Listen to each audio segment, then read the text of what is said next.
Mr. Cole. Thank you, Mr. Chairman. Have an amendment at the desk. Clerk will read. Amendment offered by Mr. Cole at the appropriate Without place. objection, the reading is dispensed with, and the gentleman is recognized for 5 Thank you very much, Mr. Chairman. I'm going to withdraw this amendment, so I want folks to know that, but I want you to understand why I introduced it. The amendment basically would deny funding for the use of military facilities to house people, these illegal unaccompanied minors that are now entering the country in such vast numbers. And I'm sure you've been watching the press reports. This particular population was at about 6,000 in terms of folks who were apprehended 2 or 3 years ago. 66 today. It's moving to, the estimates vary widely, but someplace between 120 and 150,000 within the next 2 or 3 years. Now, this was not a problem that I pretend to know a great deal about. I'm not an expert on immigration. I don't sit on any of the committees that deal with it. But when the problem is so great that it's beginning to impinge into the defense of the country and the use of our military facilities, that catches my attention. The committee should know that we are going to use multiple military installations. One of them is in my district, in full disclosure, Fort Sill, Oklahoma, which is the home of the field artillery. We're using and have used in the past, I think, San Antonio Lackland facility. We're going to use the facility at Ventura. We're going to use facilities in the state of Washington. I understand Fort Drum is being considered as well. So we're now looking at a major expansion of what, quote, is an emergency measure. My concerns are, first, the way I learned about this was just from discussion. I got calls from the district. I had got no official notification from the administration. Nobody in our delegation had. The governor hadn't. We just began to hear that this might be possible last Wednesday. So I called the White House, and they said, well, they didn't think this was true, but they would check. And I was talking with the Ledge branch, so they don't know everything. And they literally couldn't get us back an answer before we had already confirmed that it was indeed happening. That is no way to conduct something like this, where you're going to move 600 to 1,200 people onto a military post in a relatively small-sized community of 80 or 90,000, and nobody really knows what's happening or why. So that is something that needs to be changed, and I hope will be changed going forward. Second concern is military bases are not the appropriate places for these populations. Just not, they're not designed for it, they're not built for it.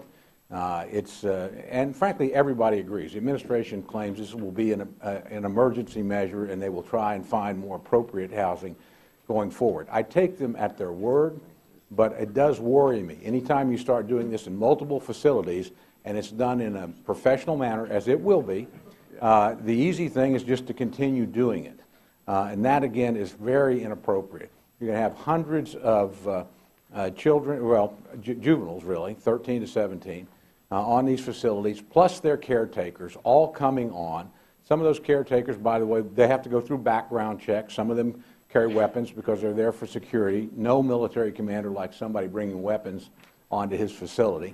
So again, we haven't had incidents yet, although we have had, I guess, in at least one place, a couple of people that were disqualified from coming in. So this is a serious, serious issue. And the third thing is, we're not addressing the fundamental policy issue here. And I think I'll probably have a colloquy with my friend who does Homeland Security on this in the future. But when a population expands this dramatically, yes, they're leaving a very undesirable place, no doubt about it.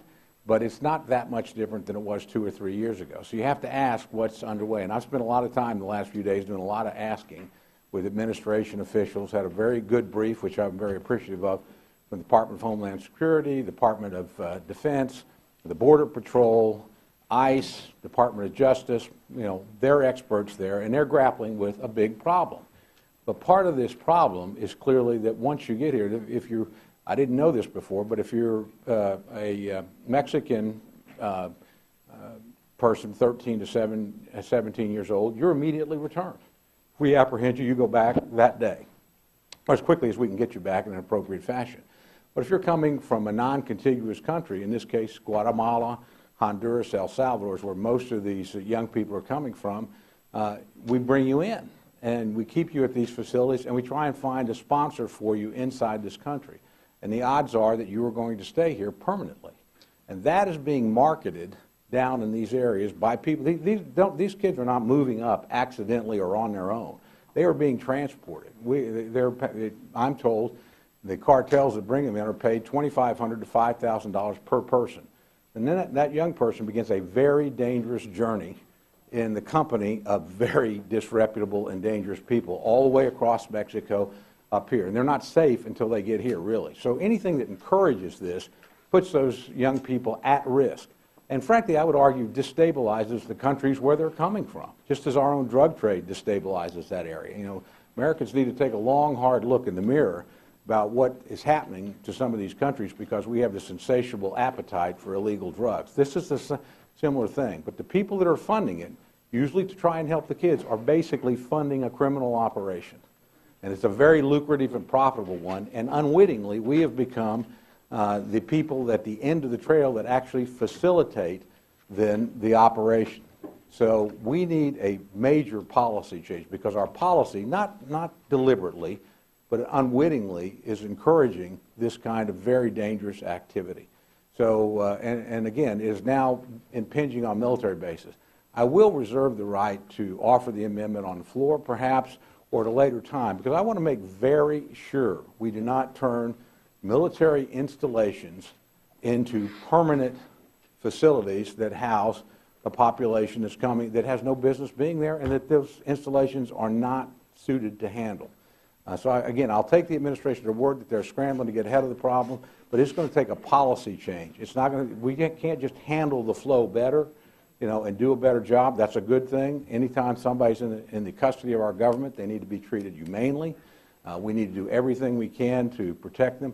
But if it's going to be permanent residence in the United States, then we need to have that discussion and that debate.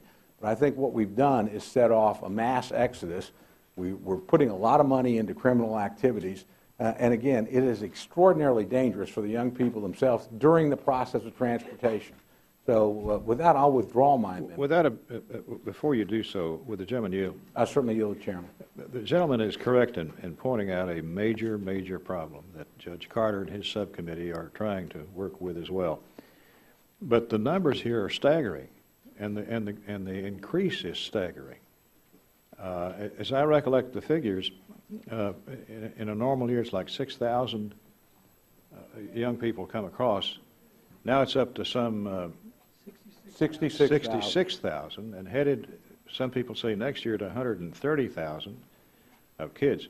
Out of those 66,000, if I may, Mr. Chairman, just as a point of information, only 1,700 are sent back. Rest are staying, and those are voluntary repatriation. Those are people, when they get here, they decide, I'd rather be home. Well, policies have consequences. These kids are instructed when they come across the line. They're not captured or followed. These kids are told to volunteer to the Border Patrol, which they do, knowing that they're not going to be deported. And because the policy of this administration is, we're not going to deport anybody unless they're a criminal. So the word is out down there. Hey, cross the border, surrender, and you're in. No consequence, no problem. And we got to change the policy before we can confront the problem.